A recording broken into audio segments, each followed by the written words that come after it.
about how many hip hop legends have died since last December. It was like 9 of them, right? It's just crazy. I mean, I was just thinking about I was thinking about Houdini. Like, damn, how the hell can Houdini go on tour without ecstasy just to get some money? Yeah, right. Like, how do you do it? You know what I'm saying? Like, it's sad, man, to see all these rap legends go. Man, we definitely have to start taking better care of ourselves. I mean, I'm sorry to jump in, but one thing that stuck out to me, he was only 57 years old. Now think about it. I think when we think about hip hop legends, because hip hop is still a very young genre of music, right? So now we're starting to, as we get older, we're starting to see our icons, our heroes, our favorite MCs and DJs and producers start to pass on. But 57 years old is young. But is young, but he has some health complications, and you know, saying sometimes that happens. At earlier ages than that. But it's kind of weird to start to see like our legends either like come out on stage and be like, damn, like wow, yeah, you're getting up there in age, aren't you? But that reminds you like, damn, I'm getting up there. I'm in there too. It's kind of equivalent. Also too, man, just to kind of see people pass away, man, it's weird. I mean, it's gonna be days, Jason. It's gonna be days when we get the news, like, you know, another this hip hop icon is like, I grew up with the album and this and that, right. And that's gone. Is man, Bow Wow dead. They'd be like, Bow Wow dead. We're gonna be like, no. You get that wave, right? You get that first wave of the people who died because of the overdose, and like early, like that Curse of 27 kind of thing. Yeah. And then you get in that later wave where you get people who actually got old but didn't take care of themselves. Yeah. And I feel like for like a lot of rock and roll types, like not early rock and roll, because I was even earlier, but like the heart of rock and roll, like that period was like the late 90s, early 2000s. And then there was a period of time where it seemed like every wrestler you knew and loved like died in like the 2010s.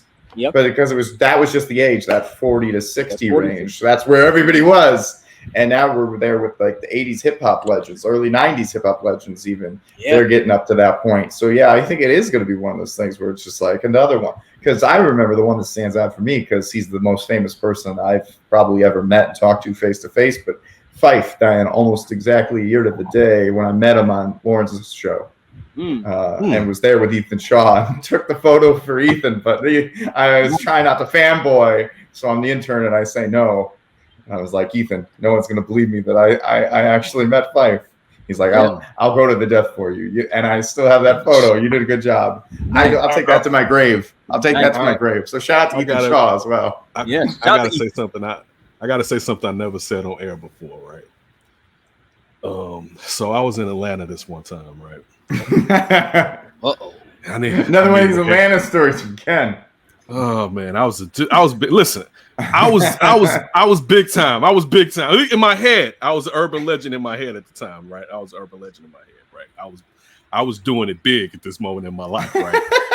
and I'm in Atlanta and I'm getting my hair cut, and right in front of me, waiting to get his haircut is Phife. And I don't say nothing. Oh, wow. Right? Oh, really? No. Yeah, really? Sitting right in front of me. I heard the story before. I know, because I was wrong, and I never telling those stripper stories from Atlanta. I never wanted to talk about it because I was wrong. I was wrong. I should have been like, "Hey, Phife" or whatever. But I was too busy being cool. You know? Yeah, I did the same thing. I was too busy. I mean, and I'm not even joking. I mean, like directly in front of me. And you know how barbershops aren't that wide. You know what I'm saying? Yeah. It's just usually a space to walk between the barbers and seats. So he's right there in front of me waiting, and I don't be like, just, hey, man, I love your music, whatever, because I'm just trying to be too cool for school or whatever, and I shouldn't have been like that. And I apologize to Phife Dawg post-mortem for me being an ass. Surprisingly, Ken, we've met people when we're doing the show from Lance Briggs to Olin Cruz to many of athletes or whatever like that, right? Surprisingly, as long as you're cool with them, they're going to be cool with you. And I come across that even like some of the musicians when I first out of college, interning, trying to get into the music business, and actually was in the music business for a few years.